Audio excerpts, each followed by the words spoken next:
కాంగ్రెస్ వాళ్ళం మేం ఖతర్నాక్ వాళ్ళం తెలంగాణ వాళ్ళం తెగ తమ్మున్నోళ్ళం హస్తమ్మ నేస్తమంటాం అడ్డే వస్తే అంటే చూస్తాం పార్టీ కోసం ప్రాణాలిస్తాం తోడొస్తే పందెం వేస్తాం కాంగ్రెస్ వాళ్ళం మేం ఖతర్నాక్ వాళ్ళం తెలంగాణ వాళ్ళం తెగ తమ్మున్నోళ్ళం. రోజు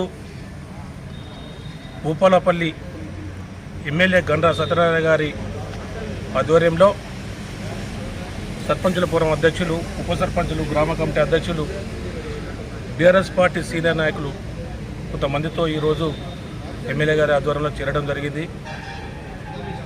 తెలంగాణ రాష్ట్ర సమితి 2001 నుండి తెలంగాణ కోసం అనేక కేసులు ఉద్యమంలో చీలకు వెళ్ళి తెలంగాణ రాష్ట్రం కోసం ఆర్నిశలు కృషి చేసినటువంటి వ్యక్తులను సిరికొండ మధుసూదనాచారి గారి ఆధ్వర్యంలో మీరు భూపాలపల్లి నియోజకవర్గంలో మరి మదన్నకు విన్నట్టుగా మేము పనిచేసినాం.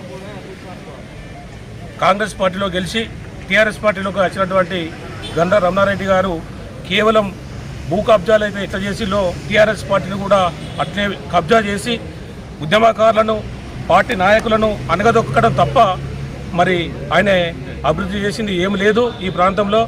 మరి మొన్న జరిగినటువంటి ఎలక్షన్లలో కూడా ఏ రోజు కూడా మరి ఉద్యమకారులను కానీ, పార్టీ నాయకులను కానీ, సీనియర్ నాయకులను కానీ దగ్గర తీసుకున్నటువంటి పాపన పోలేదు. కాబట్టే ఆయనను ప్రజలు చిత్తుగా ఓడించడం జరిగింది. రమణారెడ్డి గారు జిల్లా అధ్యక్షురాలు, మరి వారి సతీమణి అయినటువంటి జ్యోతి గారు కూడా ఏ రోజు కూడా మరి జిల్లా కమిటీ మీటింగులు కానీ, తెలంగాణ రాష్ట్ర సమితి మరి కార్యకర్తలను కానీ ఏ రోజు పట్టించుకున్న పాపన లేదు. వాళ్ళ భూ కబ్జాలు, వాళ్ళ సొంత ప్రయోజనాల కోసం తప్ప నిజంగా పార్టీ ప్రేమలతోనే వాళ్ళు టీఆర్ఎస్ పార్టీలోకి రాలేదు.